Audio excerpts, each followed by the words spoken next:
আল্লাহ আমার রব, এই রবি আমার সব। দামে দামে তন মনে তারি অনুভব।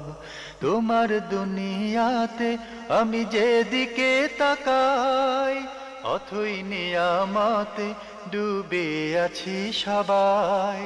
পাক পাখালির গানে শুনে তসবি কলরব, তসবি কলরব। আল্লাহ আমার রব, এই রবি আমার। আসসালামু আলাইকুম। প্রিয় দর্শক, আপনারা কেমন আছেন? সবাই ভালো থাকুন, সেটা আমাদের একান্ত কামনা। শুরু হলো আপনাদের প্রশ্ন নিয়ে আপনাদের এই প্রিয় অনুষ্ঠান আপনার জিজ্ঞাসা। আপনাদের সাথে আছি আমি জয়নুল আবেদিন আজাদ। আজকেও আপনাদের প্রশ্নের জিজ্ঞাসার জবাব দিচ্ছেন বিশিষ্ট আলেম ডক্টর মোহাম্মদ সাইফুল্লাহ। আসসালামু আলাইকুম ওয়া রাহমাতুল্লাহি ওয়া বারাকাতুহু। প্রিয় দর্শক, চলুন তাহলে জিজ্ঞাসার জগতে। শুরুতেই একটি ইমেল, এটি পাঠিয়েছেন আমির হোসেন। লিখেছেন, প্রবাসী কোনো নারী ও পুরুষ প্রবাসে অবস্থানরত অবস্থায় দেশে অবস্থানকারী কোনো নারী ও পুরুষকে টেলিফোনের মাধ্যমে বিয়ে করতে পারবে কি? ইসলামী শরিয়া মতে তা জায়েজ হবে কি? বিয়ে করতে ইসলামী শরিয়াতে নিষেধ নেই, কিন্তু এই বিয়েতে ফায়দাটা কি? তেমন কোনো ফায়দা নেই আসলে। এ ধরনের বিয়ে হয় এবং এগুলো ক্ষতিগ্রস্ত হয় বিয়েগুলো, আমরা লক্ষ্য করে আসছি। তবে ইসলামী শরিয়া অনুযায়ী এটি জায়েজ, কিন্তু যেখানে টেলিফোনে বিয়ে হবে সেখানে দুই জায়গাতেই মূলত সাক্ষী থাকতে হবে। মানে প্রবাসে এবং দেশে দুই জায়গাতেই সাক্ষী থাকতে হবে। যদি সাক্ষী থাকে এবং টেলিফোনে সেটা যদি নিশ্চিত হয়, তাহলে ইজাব এবং কাবুল হতে পারে। তবে ইজাব এবং কাবুলের অতিরিক্ত কোনো ফায়দা আমি দেখি না, কারণ ইসলামী শরিয়া বিয়ের মধ্যে শুধু বিয়ে মৌখিকভাবে বিয়ে হওয়ার নাম নয়। আর এখানে তো অভিভাবকের সম্মতি লাগবে। হ্যাঁ, অভিভাবক সম্মতি। আর বিয়ে শুধু মৌখিক মানে কথা বক্তব্যের নাম নয়, কারণ বিয়ে হচ্ছে মূলত তাই দায়িত্ব গ্রহণ করার নাম, একটি সামাজিক অনুষ্ঠান, স্বীকৃতি ব্যাপার আছে, চারিত্রিক পবিত্রতার নাম। সুতরাং এটা শুধুমাত্র বিয়ে হয়ে লাভ কি হলো? কোনো কিছুই না। সুতরাং এই ক্ষেত্রে যারা এগুলো করছেন, ফলে কি হয়, যে ভুলগুলো হয় তাকে, যেগুলো আমাদের কাছে এখন ধরা পড়ছে, সেগুলো হলো পরবর্তীতে দেখা যায় যে এই সম্পর্ক বেশি দিন টিকে না। কারণ হচ্ছে ওই মোবাইলে বাতাসে বাতাসে সব উড়ে যায়।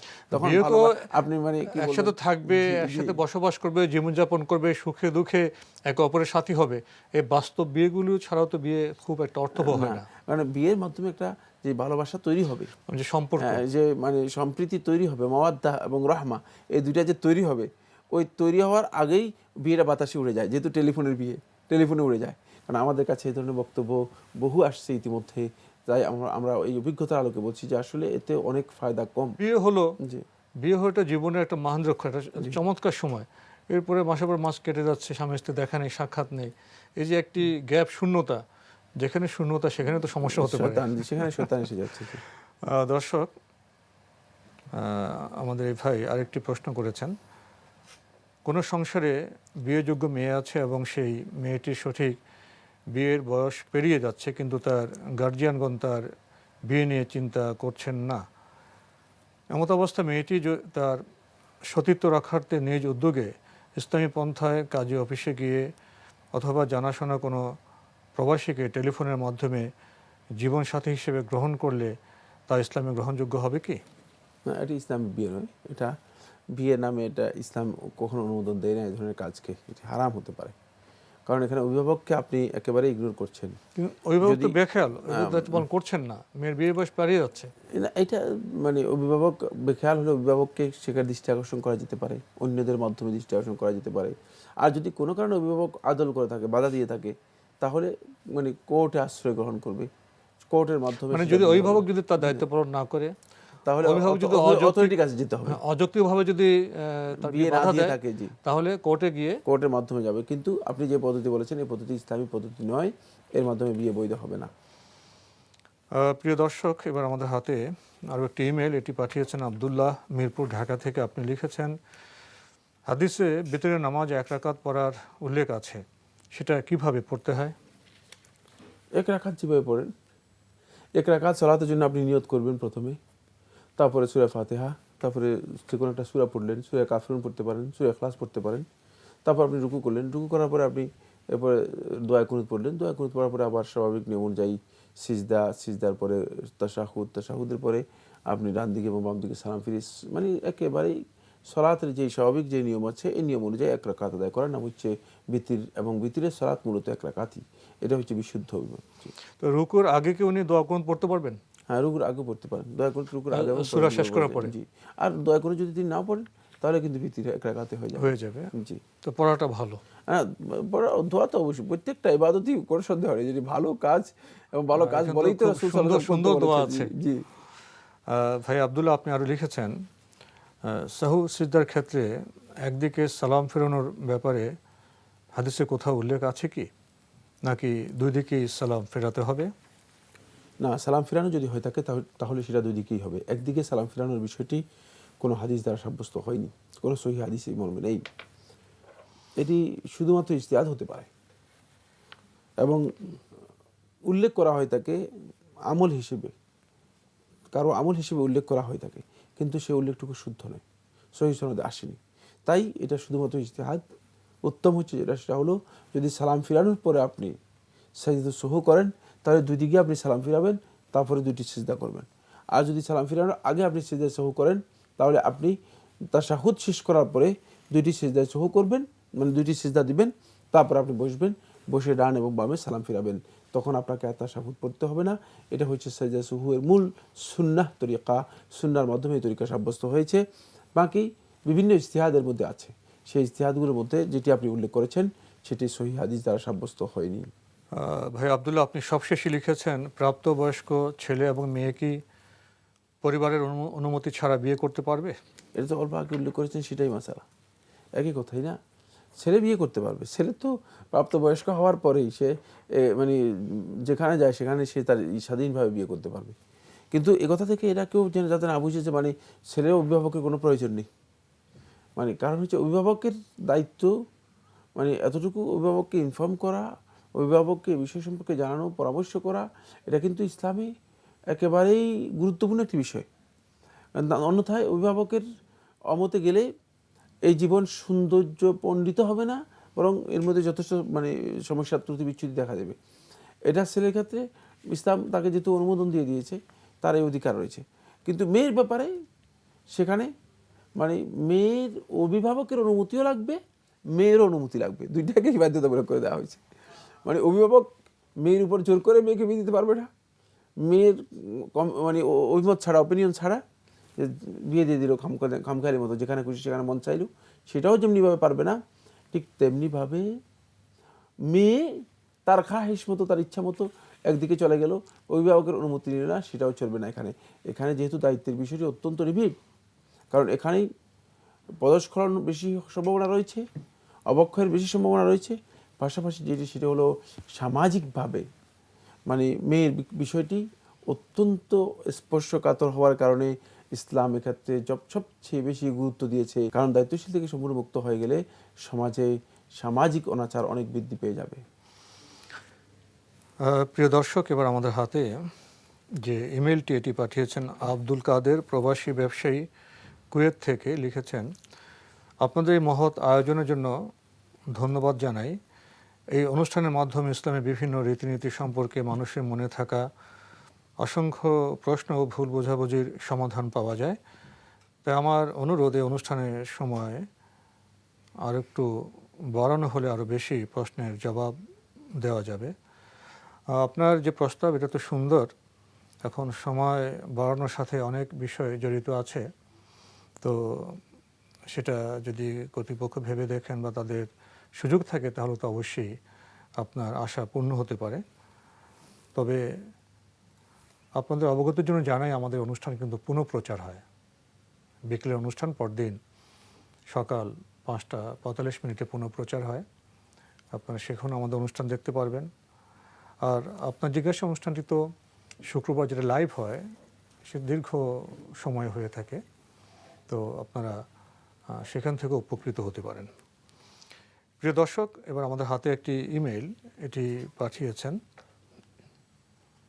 যিনি পাঠিয়েছেন নাম প্রকাশে অনিচ্ছুক, লিখেছেন, Thanks all of you for this informative and knowledgeable program. I am a regular viewer of this program. May Allah bless all of you with sound health and long life. I am staying abroad and my uncle was also staying in the same country. He died in last year. He was a very honest, polite and simple person.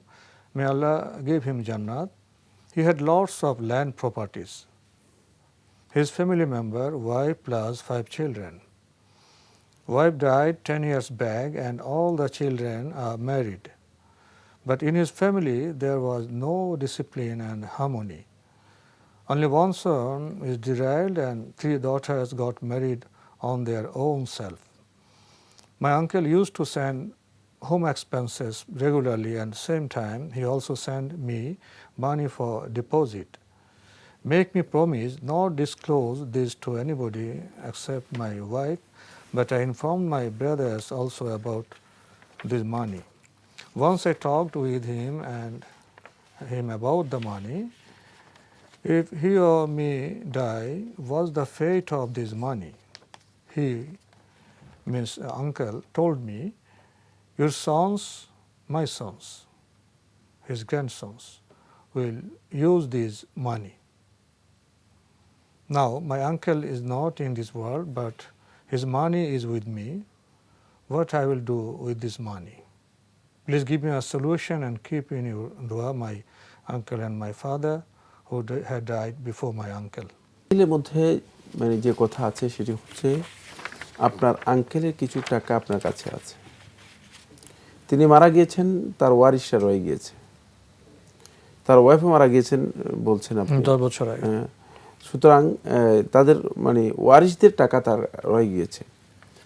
ফাঁকে আপনি একটা কথা উল্লেখ করেছেন, সেটি হচ্ছে যে তিনি মানে এই সম্পদ আপনার সন্তানদের জন্য ব্যয় করতে তিনি অনুমতি দিয়েছেন, এই ধরনের কথা আপনি উল্লেখ করেছেন। Your sons, my sons, my sons, his grandsons. মানে আমার নাতি এবং আমার সন্তান, এটা বুঝাতে চেয়েছেন। এবং তোমার ছেলে। হ্যাঁ, তোমার ছেলে। তো এখানে এটি মৌখিক বক্তব্য, যেহেতু কোনো লিখিত কোনো মানে কনফার্মেশন নেই, সুতরাং আপনার উপর ওয়াজিব হচ্ছে যেটা, সেটা হলো এই বিষয়টি তার ওয়ারিশদের সাথে নেগোশিয়েট করা। ওয়ারিশরা যদি মনে করে যে না ঠিক আছে, যেহেতু আমাদের ফাদার, যিনি আমাদের পূর্বসূরি, যিনি মারা গিয়েছেন, তিনি যেহেতু বলে গিয়েছেন এই টাকা আপনার সন্তানদের জন্য অথবা মানে পরবর্তীদের জন্য ব্যবহার করতে পারেন, তাহলে আমরাও এটা ছেড়ে দিলাম, অনুমতি দিয়ে দিলাম, আপনি ব্যবহার করেন, কোনো অসুবিধা নেই। তাহলে আপনি পুরো সম্পত্তির মানে পুরো টাকারই মালিক হয়ে যাবেন, মানে যতটুকু আপনার কাছে আছে পুরোটা আপনি মালিক হয়ে যাবেন।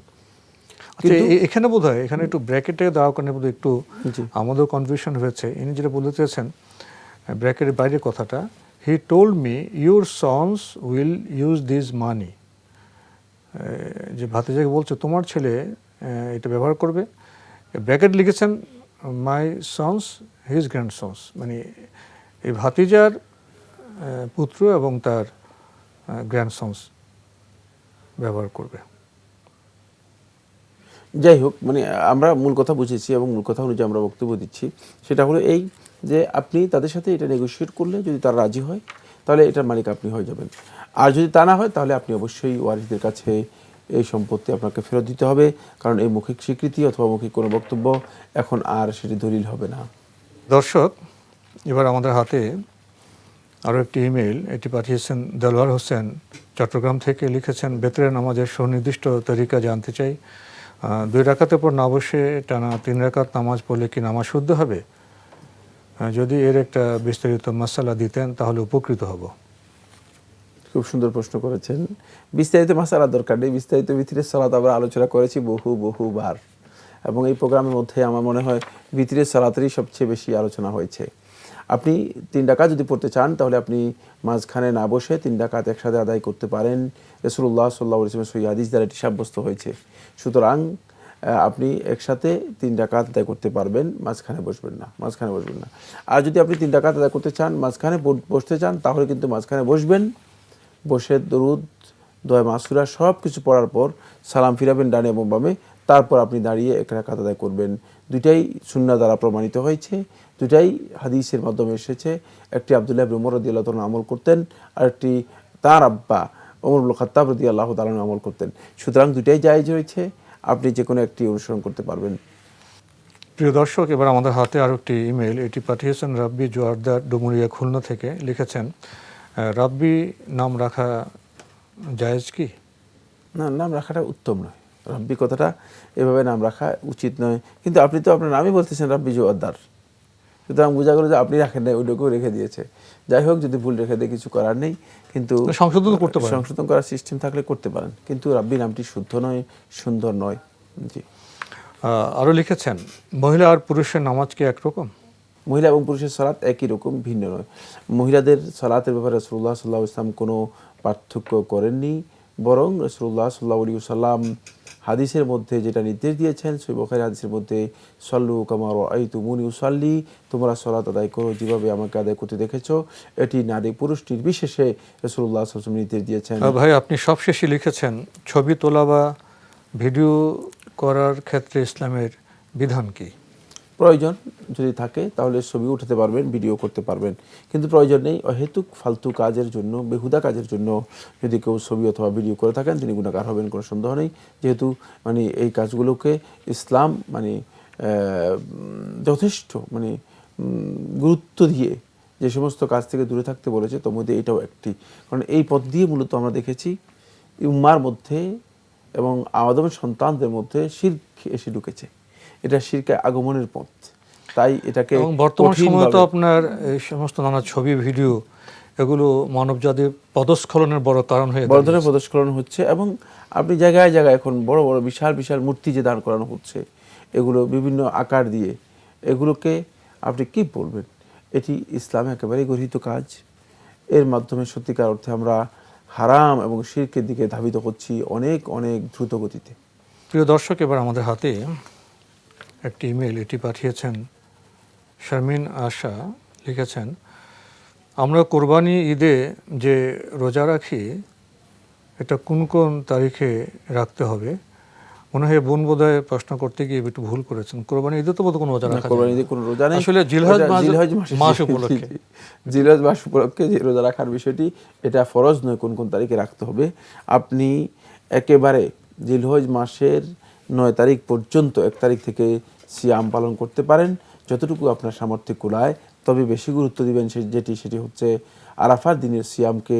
যেহেতু রাসূলুল্লাহ সাল্লাল্লাহু আলাইহি ওয়াসাল্লাম হাদিসের মধ্যে বলেছেন, আহতাসিবু আলাল্লাহি আন ইউকাফিরা আস-সানাতা আল্লাতী ক্বাবলা ওয়াল্লাতী বা'দাহ, যে আল্লাহ রাব্বুল আলামিনের কাছে আমি আশাবাদ ব্যক্ত করছি যে আল্লাহ রাব্বুল আলামিন এই দিনের সিয়ামের মাধ্যমে, অর্থাৎ আরাফাতের দিনের সিয়ামের মাধ্যমে, ওই দিনের পূর্ববর্তী বছর এবং এই দিনের পরবর্তী বছর 2 বছরের গুনাহসমূহ আল্লাহ সুবহানাহু ওয়া তাআলা ক্ষমা করে দেবেন। আল্লাহ রাব্বুল আলামিন 2 বছরের গুনাহ ক্ষমা করে দেবেন। তাই এই দিনটি ফজিলতপূর্ণ, এই দিনের সিয়ামকে বেশি গুরুত্ব দিয়ে থাকবেন। এবার আমাদের হাতে একটি ইমেল, এটি পাঠিয়েছেন ওমান থেকে ভাই জয়নুল আবেদিন। আপনি লিখেছেন, আজ কোনো প্রশ্ন করব না, শুধু আপনাদের সবাইকে সালাম ও দোয়া দিয়ে বিদায় নিচ্ছি। কি বলবেন? একটু ব্যতিক্রমধর্মী ইমেল করেছেন। সালাম এবং দোয়ার মাধ্যমে আপনি মূলত প্রশ্নই করেছেন যে আপনি জানতে চেয়েছেন যে আমরাও যাতে আপনার জন্য সালাম এবং দোয়ার বিষয়টি স্মরণ করি। ঠিকই আছে। আল্লাহ রাব্বুল আলামিন আপনি যেভাবে আমাদেরকে সালাম দিয়েছেন, ওয়া আলাইকুম ওয়ালাইকুমুস সালাম, এবং এর মাধ্যমে আল্লাহ তাআলার কাছে আপনার জন্য আমরা দোয়া করি, আপনি আমাদের জন্য দোয়া করবেন। তো আজকে আমাদের এখানে শেষ করতে হচ্ছে। আপনাকে অনেক ধন্যবাদ। আপনাকে অশেষ ধন্যবাদ। প্রিয় দর্শক, আমাদের এই যে ভাই ওমান থেকে জয়নুল আবেদিন একটি ইমেল পাঠিয়েছেন, আজকে শেষ ইমেল, কোনো প্রশ্ন করেননি, কিন্তু উনি যে সালাম এবং দোয়ার আমাদের জন্য করেছেন, আমাদের জন্য চেয়েছেন, এটা আসলে আমাদের চেতনার বিষয়, আমাদের সংস্কৃতির বিষয়। আমরা চাইব সালাম এবং দোয়ার যে সংস্কৃতি, এটা যেন আমাদের পরিবারের সমাজে ছড়িয়ে পড়ে। এটাই তো কল্যাণ লাভের একটি উত্তম উপায়। চিঠি লিখুন, প্রশ্ন পাঠান আমাদের ঠিকানায়। পরিচালক আপনার জিজ্ঞাসা, এনটিভি, বিএসসি ভবন, 7ম তলা, 102 কাজী নজরুল ইসলাম এভিনিউ, কারওয়ান বাজার, ঢাকা 1215। আপনারা ইমেলও করতে পারেন। আমাদের ইমেল অ্যাড্রেস আপনার জিজ্ঞাসা @ntvbd.com। প্রিয় দর্শক, আপনারা আমাদের অনুষ্ঠান এনটিভি অনলাইনেও দেখতে পারবেন। ভিজিট করুন www.ntvbd.com। প্রিয় দর্শক, আপনারা সবাই নিরাপদে থাকুন শান্তিতে। আসসালামু আলাইকুম। আমার রব, এই রবি আমার সব, দামে দামে তুন মনে তারি অনুভব, তোমার দুনিয়াতে আমি যেদিকে তাকাই, অথই নিয়ামতে ডুবে আছি সবাই। পাক পাখালির গানে শুনি তসবিহ কলরা।